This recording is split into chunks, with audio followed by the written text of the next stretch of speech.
Good morning అండి అందరికీ. So గత వారం మనం దేవుని కృపను బట్టి నేర్చుకున్న కొన్ని విషయాల గురించి ఆలోచించడానికి ప్రయత్నం చేద్దాం. సో గత వారం దేవుడు ఆయన ప్రజలకి ఇచ్చేటువంటి గుర్తింపు, ఐడెంటిటీ, దాని గురించి మాట్లాడతా మనము దేవుడు కొండ మీద చేసిన ప్రసంగం, యేసు ప్రభులు వారు చేసిన ప్రసంగం, దాంట్లో ఉన్న విషయాల గురించి మనం చూస్తూ ఉన్నాం. 5వ అధ్యాయం నుంచి 7వ అధ్యాయం వరకు దేవుడు ఆయన జనాంగానికి, రక్షించుకున్న ఆయన జనాంగానికి ఎటువంటి గుర్తింపుని ఇవ్వాలనుకుంటున్నాడు, లేదా వాళ్ళ క్యారెక్టర్ లేదా వాళ్ళ యాటిట్యూడ్ ఎలా ఉండాలి అనే దానికి ఒక బ్లూ ప్రింట్ లాగా ఇస్తున్నాడు అనే విషయాన్ని మనం చూస్తూ వచ్చాము. దేవునికి రాజ్యానికి సంబంధించిన వారు మనం 5 ఆస్పెక్ట్స్ దాంట్లో చూస్తూ వచ్చాం. దేవుడు ఆయన రాజ్య నివాసులకి ఇచ్చేటువంటి గుర్తింపుని గురించి చూసాము. లైఫ్ చేంజింగ్ ఎథిక్స్, జీవన విధానం ఎలా ఉండాలి, దానికి సంబంధించిన నైతిక విలువలు ఎట్లా ఉండాలి దాని గురించి మాట్లాడుతూ ఉన్నారు.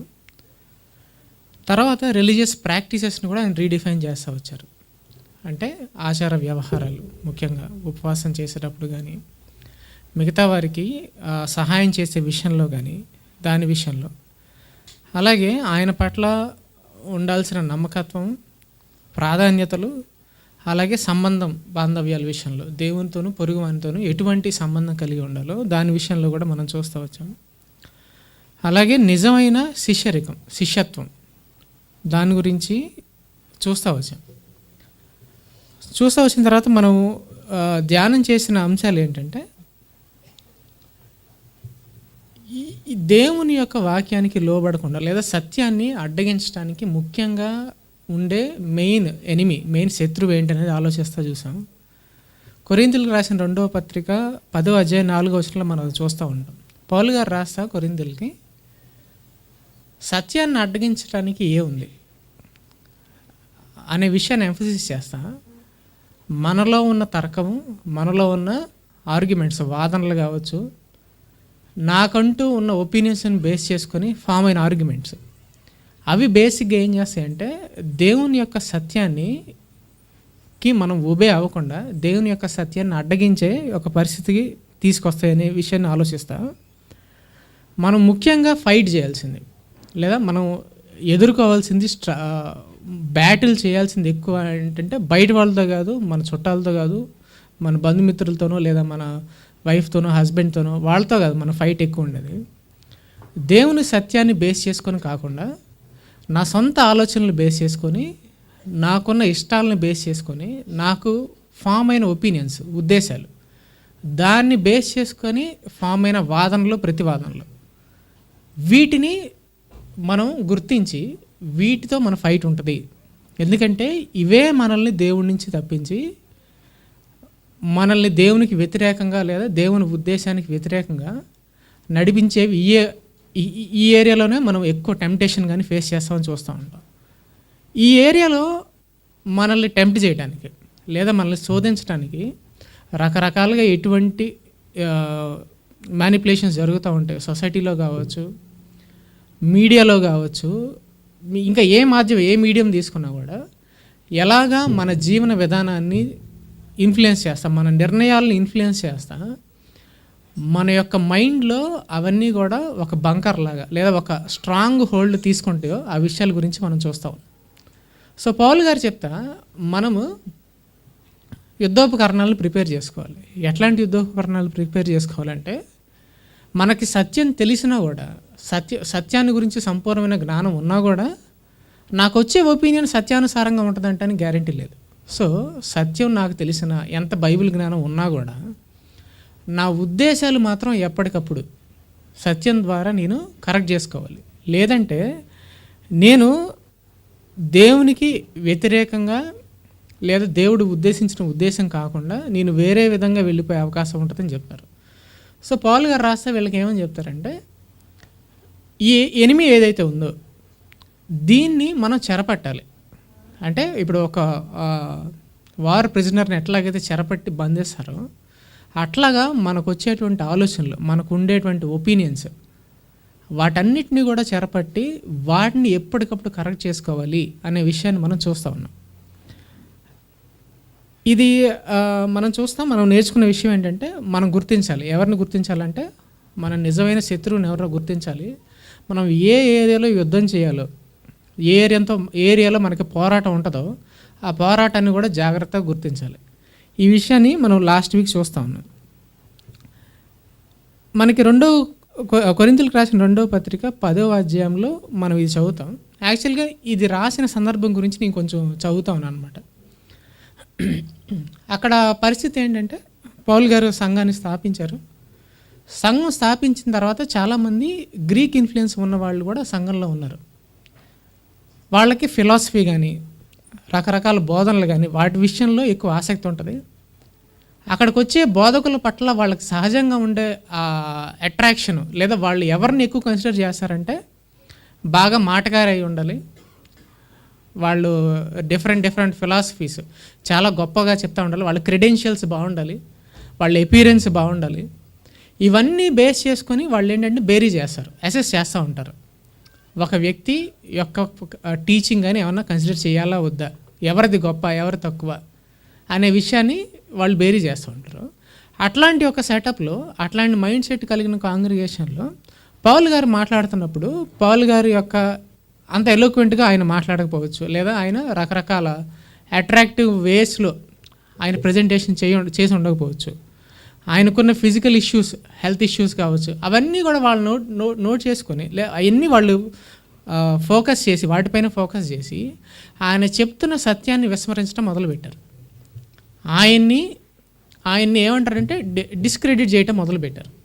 డిస్క్రెడిట్ చేయటం మొదలు పెట్టడం వల్ల ప్రాబ్లం ఏమొచ్చిందంటే మిగతా వాళ్ళు ఎవరైతే అక్కడ బోధ చేస్తున్నారో వాళ్ళ బోధను కన్సిడర్ చేస్తా పౌలు గారు చెప్తున్న సత్యాన్ని బేస్ చేసుకొని వీళ్ళ యొక్క జీవన విధానాన్ని వాళ్ళు మార్చుకోవట్లేదు.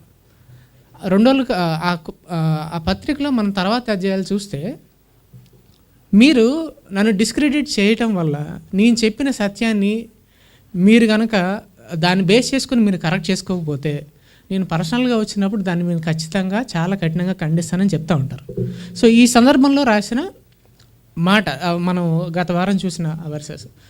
యాక్చువల్గా నేను ఇది ఇంకా చదువుతున్నప్పుడు చాలా ఇంట్రెస్టింగ్గా అనిపిస్తుంది.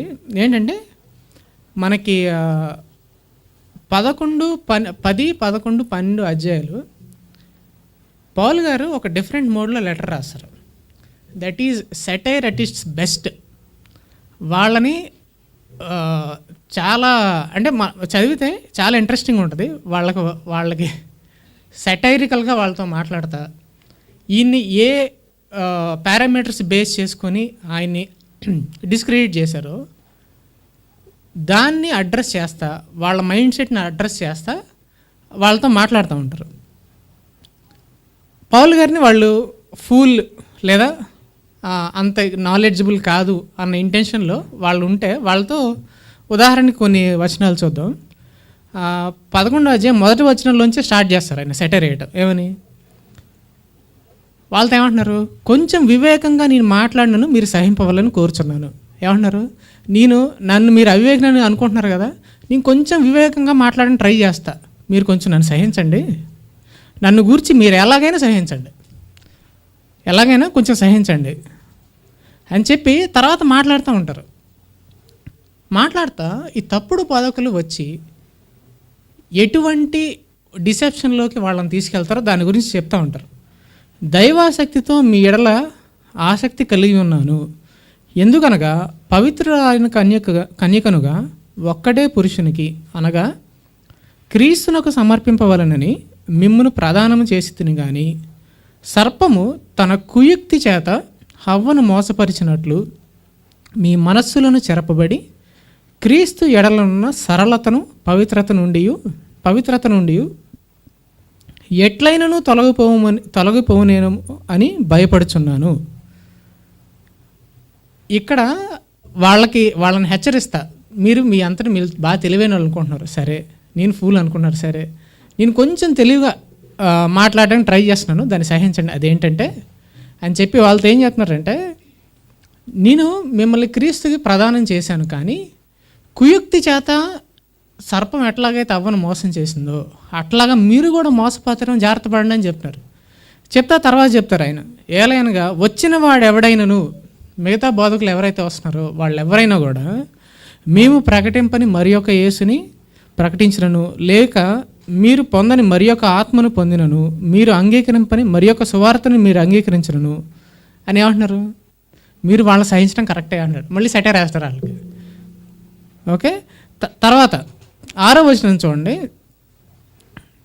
మాటలు యందు ఈయన డిఫెండ్ చేస్తున్నాడు. వాళ్ళు ఏ బేస్ చేసుకొని ఆయన క్రిటిసైజ్ చేస్తారో ఆ విషయం గురించి డిఫెండ్ చేస్తారని అంటున్నాడు.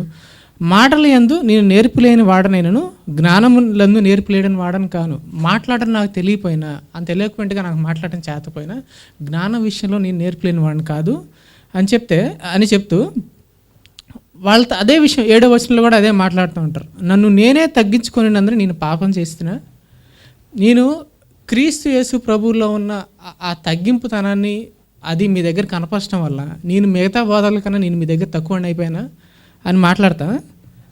16వ వచనం మళ్ళీ చెప్తా ఉంటారు, నేను అవివేకనని ఎవడను తలంచవద్దని మరలా చెప్పుచున్నాను, అట్లు తలంచిన ఎడల నేను కొంచెం అతిశయపడినట్లు నన్ను అవివేకనైనట్టుగానే చేర్చుకున్నాడు.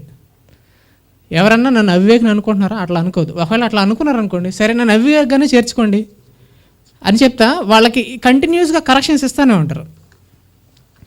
19వ వచనం దగ్గరికి వచ్చేసరికి ఇక్కడ వాళ్ళు కొంచెం గట్టిగానే మాట్లాడతారు. ఏమని అంటారంటే 19వ వచనంలో ఏమంటారు? మీరు వివేకులై ఉండి సంతోషంగా అవివేకులను సహిస్తున్నారు. ఎట్లా సహిస్తున్నారు? ఒకడు మిమ్మల్ని దాస్యములకు లోపరిచినను, ఒకడు మిమ్మల్ని మింగివేసినను, ఒకడు మేము వశపరుచుకునినను, ఒకడు తను గొప్ప చేసుకునినను, ఒకడు ముఖం మీద మిమ్మల్ని కొట్టినను మీరు సహిస్తున్నారు. మీరు ఎంత తెలివైన వాళ్ళు అంటే, మీ దగ్గర ఎవరో ఒక ఫూల్ వచ్చి తప్పుడు బోధలు చేస్తా మిమ్మల్ని మిస్లీడ్ చేస్తున్నా కూడా వాళ్ళు సహిస్తున్నారు అని చెప్తే ఏమంటున్నాడు? నేను మాత్రం అంత ఫూలిష్ని కాదు అంటున్నాడు. ఇంగ్లీష్లో కరెక్ట్ ట్రాన్స్లేషన్ ఉంటుంది, but I'm not that full అన్న విషయం మాట్లాడుతూ ఉంటారు ఆయన. ఇక్కడ నేను ఈ వర్సెస్ చదవడానికి వెనకాల కారణం ఏంటంటే, పౌల్ గారు ప్రదానం చేసిన తర్వాత కూడా ఎక్కువ భయపడిన విషయం ఏంటంటే కుయుక్తి అనే విషయం గురించి ఆయన ఫోకస్ చేస్తూ ఉన్నాడు. కుయుక్తితో ఎట్లాగైనా సరే మీరు మోసపోతారేమో, చాలా జాగ్రత్తగా ఆలోచించండి అంటున్నాడు. ఈ కుయుక్తి ఎన్ని రకాలుగా ఉండొచ్చు అంటే, మాట్లాడే స్టైల్ కావచ్చు, డిక్షన్ కావచ్చు, రకరకాల విధానాల్లో ఈ కుయుక్తి అనేది ఉంటుంది. ఇది ఏం చేస్తుందంటే సత్యాన్ని నుంచి మనల్ని తప్పించే అవకాశం చాలా ఎక్కువ ఉంటుంది. సంఘాల్లో ఇది మనం చాలా ఎక్కువ గమనిస్తూ ఉంటాం. ఒక రకంగా మాట్లాడటం, ఒక రకమైన లాంగ్వేజ్ వాడటం, ఏమంటాం, కొన్ని రకాల టూల్స్ కుయుక్తి చేయడానికి రకరకాల టూల్స్ వాడుతూ ఉంటారు.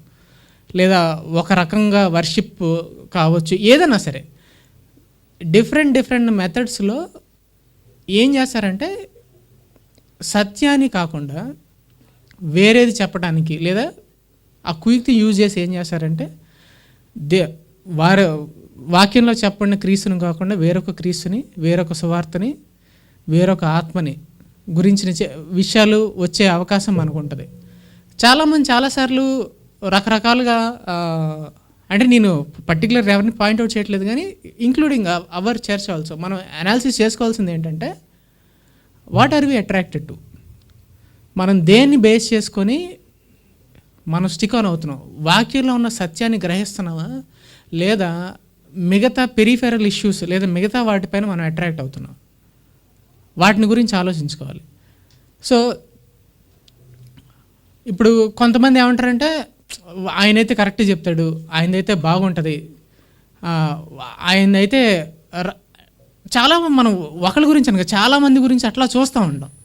అంటే ఒకళ్ళు కొంతమంది అట్రాక్ట్ అంటే ఇంకా వాళ్ళు ఏం చెప్పినా కూడా రైట్ అన్న విషయంలోకి వెళ్ళిపోతూ ఉంటారు. దీనివల్ల ప్రాబ్లం అవుతుందంటే యాక్చువల్గా ఉన్న సత్యాన్ని మిస్ అయిపోయే ఛాన్స్ ఎక్కువ ఉంటుంది. సో మనం సత్యాన్ని మిస్ చేసుకోకుండా మిగతా విషయాలపైన ప్రయారిటీ ఇవ్వకుండా, పౌలు గారు ఎట్లాగైతే ఆయన ఎలోక్వెంట్గా లేకపోయినా సత్యాన్ని మాత్రం ఎట్లా ప్రజెంట్ చేశాడో అట్లాగే మనం ఆ ఫోకస్ అనేది సత్యం పైన ఉంచాలి. దీనివల్ల మెయిన్ ప్రాబ్లం ఏమవుతుంది? అంటే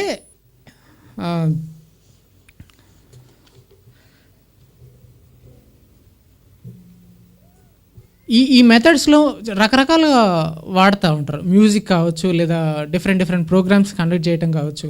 ఇట్లా చాలా యూజ్ చేసి జనాల్ని మభ్యపెట్టే ఛాన్స్ ఎక్కువ ఉంటుంది సత్యం ప్రకటించడం కన్నా. ఈ విషయాల్లో ప్రస్తుతం ఉన్న సిచ్యువేషన్స్లో ఆ విషయాల్లో మనం జాగ్రత్తగా ఉండాలి. ఈ ఆర్గ్యుమెంట్స్ మళ్ళీ మొదటికి వస్తే, మనకున్న ఈ ఒపీనియన్స్, ఆర్గ్యుమెంట్స్ వల్ల అవుట్కమ్ ఏముంటుందంటే, ఇది ఒక రకమైన సాయిల్ అవుద్ది. దేనికి సాయిల్ అవుద్దంటే,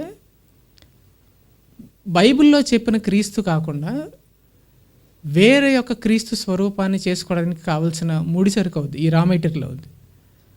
దీంతో ఏమవుద్దంటే, మన హృదయంలో మనం వేరొక క్రీస్తుని మనం చెక్కుకుంటాం. ఆ క్రీస్తుని మన హృదయంలో ప్రతిష్ఠించుకొని మన ఇష్టాలకి అనుగుణంగా రెస్పాండ్ అయ్యే వాక్యాన్ని మనం తీసుకుంటాం. దానికి అనువైన క్రీస్తు బోధనే తీసుకుంటాం, అనువైన వాక్యాన్ని తీసుకుంటాం. మనకున్న ఒపీనియన్స్ని సపోర్ట్ చేసే వాక్యాన్ని తీసుకుంటాం. ఇప్పుడు మామూలుగా కూడా మనం ఇప్పుడు ఏదైనా ఒక నిర్ణయం తీసుకోవాలనుకున్నప్పుడు మనం 3-4 ఎందుకు అడుగుతాం? మనం లాస్ట్ వీక్ కూడా చూస్తూ ఉన్నాం. ఇప్పుడు కారు కావాలంటే ఒకళ్ళ దగ్గరికి వెళ్ళి ఒపీనియన్ అడిగినప్పుడు వాళ్ళు ఇది అని చెప్పినప్పుడు, బట్ స్టిల్ చివరికి ఏం చేస్తాం? మనకి ఇష్టం వచ్చిందే చేయడానికి ప్రయత్నిస్తాం. మనం ఒక డెసిషన్ తీసుకున్నాము, 2-3 ఎందుకు అడుగుతామంటే, నేను తీసుకున్న నిర్ణయానికి సపోర్ట్ దొరుకుద్దా లేదా, సపోర్ట్ దొరికితే నేను తీసుకుంది కరెక్ట్ అని, సపోర్ట్ దొరకపోయినా నేను తీసుకుందే కరెక్ట్ అని ఫైనల్గా మనం అదే చేస్తాం. చాలా వరకు మనం కరెక్ట్ చేసుకోవడానికి ఇష్టపడం. సో దేవుని విషయంలో కూడా మనం తెలియకుండా చేసేది ఏంటంటే, మనకున్న ఒపీనియన్స్ని సపోర్ట్ చేసే క్రీస్తు బైబిల్లో ఉన్న వాక్యాలను బేస్ చేసుకొని మనం క్రీస్తుని ప్రతిష్ఠించుకోవడానికి ప్రయత్నిస్తాం. ఇప్పుడు అట్లా ఒక్కొక్కరి హృదయాల్లో ఒక్కొక్క రకమైన క్రీస్తు ఉంటారు. ఆ క్రీస్తు ఏంటంటే ఒక రకంగా విగ్రహం. అది బైబిల్లో ఉన్న దేవుడు చెప్పినట్లు ఆయన చిత్తం నెరవేర్చడానికి కాకుండా మన చిత్తాన్ని మన హృదయంలో ఉన్న క్రీస్తుకి అప్పగిస్తాం, నా చిత్తం చేసి పెట్టు అని చెప్పి. సో ఇక్కడ ప్రాబ్లం ఏమవుద్దంటే, ఎప్పుడైతే ఈ ఒపీనియన్స్ లోక మర్యాదలను బేస్ చేసుకొని, లోకానుసారం ఉన్న మర్యాదలను బేస్ చేసుకొని, మనకున్న ఒపీనియన్స్ని బేస్ చేసుకొని మనం ఎప్పుడైతే ఒక మనకు ఒక యేసు ప్రభుని ఏర్పరచుకుంటామో, ఆయన చిత్తం మనం చేయం, కానీ మన చిత్తం చేయడానికి ఆ క్రీస్తుని మనం వాడుకుంటాం. అట్లాగా మన జీవితాల్లోకి ఒక అబద్ధపు క్రీస్తు వచ్చే అవకాశం ఉంటుంది. కానీ పైకి మాత్రం మనం క్రిస్టియన్స్ అని అనుకుంటాం. సో ఈ విషయం గురించి మనం ఆలోచించాలి. లాస్ట్ వీక్ చెప్పినట్లు మన హృదయాల్లో ఉంటున్న ఆలోచనలు ఏంటి, సత్యం గురించిన జ్ఞానం ఉండటం వేరు, మనకి డే టు డే లైఫ్లో మనకుండే ఒపీనియన్స్ వేరు, జీవితం పట్ల మనకుండే ఆలోచనలు వేరు, మనం దేన్ని బేస్ చేసుకొని మన జీవనం సాగిస్తున్నామనే ఆలోచన వేరు. ఈ రెండింటికి డిఫరెన్స్ ఉంటుంది. ఇప్పుడు మనం రిఫ్లెక్ట్ చేయాలి. ఏం రిఫ్లెక్ట్ చేయాలి? క్రీస్తు ప్రభుని రిఫ్లెక్ట్ చేయాలి. కానీ మన హృదయంలో వాక్యంలో ఉన్న క్రీస్తు లేడు అనుకోండి, లోకానుసారంగా ఉన్న లోక పద్ధతులను బేస్ చేసుకుని ఉన్న ఉద్దేశాలను బేస్ చేసుకుని ఉన్న క్రీస్తు ఉంటే మనం ఎవరిని ప్రకటిస్తాం? క్రీస్తునే రిఫ్లెక్ట్ చేస్తాం అనుకుంటాం, కానీ మనం రిఫ్లెక్ట్ చేసేది చివరికి లోకానుసరమైన ఆలోచనలు రిఫ్లెక్ట్ చేస్తూ ఉంటాం. సో ఇది ఒక ప్రాబ్లం. సో అంటే మళ్ళీ నేను సేమ్ రీటరేట్ చేసేది ఏంటంటే, లాస్ట్ వీక్ చెప్పినట్లు మన మైండ్ని మనం ఎప్పటికప్పుడు రివ్యూ చేసుకుంటూ ఉండాలి. మన ఆలోచనలు ఏంటి, మనం లైఫ్లో తీసుకునే డెసిషన్స్, ప్రతి దాంట్లో కూడా ఆ డిజైన్మెంట్ అనేది ఉండాలి. ఇప్పుడు కొరింథీ సంఘంలో ఉన్న ఇష్యూస్ని రెక్టిఫై చేయడానికి పాల్ గారు లెటర్ రాశారు. ఒకవేళ పాల్ గారు ఈ టైంలో ఉండి మనకు లెటర్ రాయాలంటే ఏం రాస్తారు? అది చదవటానికి మనం ఫేస్ చేయగలము. పాల్ గారు ఈ టైంలో లెటర్ రాయటం ఏంటంటే వాట్సాప్ పెడతారేమో అనుకుంటారేమో. వాట్సాప్ చేయరేమో ఆయన, ఎందుకంటే వాట్సాప్లో ఎడిట్ చేసే ఛాన్స్ ఉంటుంది, డిలీట్ ఫర్ ఎవ్రీ వన్ కొట్టే ఛాన్స్ ఉంటుంది. అట్లా చేయడేమో ఆయన. డైరెక్ట్గా ఆయన లెటర్ రాస్తాడు. లెటర్ రాస్తే మనం పరీక్షించుకుందాం మనకి ఏమని రాసి ఉంటాడు ఆయన. ఈ విషయాల గురించి ఆలోచిద్దాము.